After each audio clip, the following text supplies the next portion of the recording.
Right now, Pittsburgh's best sports show is about to begin. Call us or tweet us.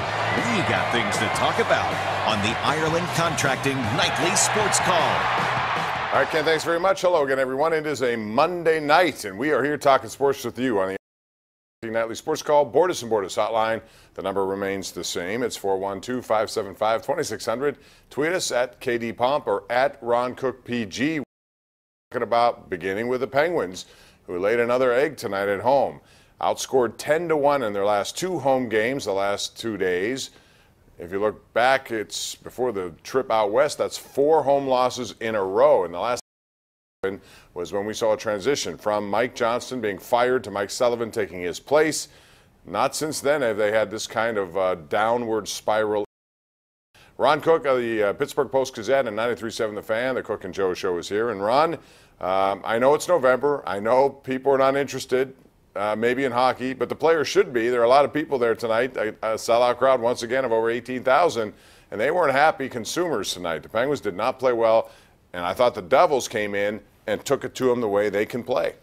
Yeah, I mean, it's hard to figure this team out. They're 0-3-1. They go to Canada, beat Toronto, and then go to Western Canada, go 4-0. Since then, they're 0-3-1. And but what I can't figure out is how they're so bad at home now. 2-4-1 this season at home. That means they've lost 5 of their 7 home games.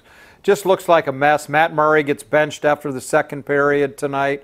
The lines were all jumbled up. Sullivan took Kessel off of Malkin's line. He's just reaching right now. And again, I'm with you. We're not going to remember these games in April in all likelihood. But they're a mess right now. They're just not playing well. The power play almost gave up a shorthanded goal. It did nothing tonight. The penalty kill gave up 2 goals. And how about Brian Boyle, a cancer survivor on Hockey Fights Cancer Night, getting a hat trick for New Jersey. If there's anything to feel good about tonight for Penguin fans, it's what Brian Boyle did. He's fought a big fight to get back, and tonight he gets a hat trick. Yeah, I thought that was the story of the game, and quite frankly, you got to tip your hat to that guy. 3 goals. He's never done that before. His first career hat trick. He did it at the age of 33 after this fight with cancer, and that puts a smile to your face because you like stories like that, even though it came at the expense of the Penguins here.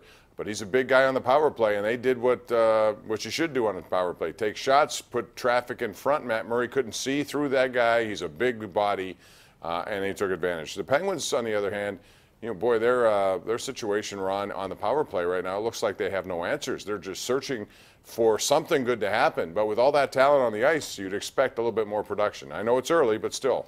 I think I saw a stat that they're 2 for 21 on the power play at home this year. That's a big reason why they're 2-4-1. With that kind of talent, it's almost inexcusable. And, I thought Murray had some great saves. And I guess Sullivan said afterwards, he's like the rest of the team. At times really good. At other times he struggles. He's got to find a way to be consistent. And I know Sullivan feels that way about his team. Doesn't get any easier when they go to Washington later this week. That's not going to be an easy test down there. They better get their act together. That's not going to be easy, but Washington struggled as well. At this point, they're out of the playoff picture. I know it's early to say that, but to show you where the Eastern Conference is pretty good. Now the Steelers. Le'Veon Bell. He tweeted something today that caught everyone's attention. I don't know if he's playing a bluffing game or what he's playing. A lot of us thought he might be flying into Pittsburgh tonight. That, for all I know, is not the case.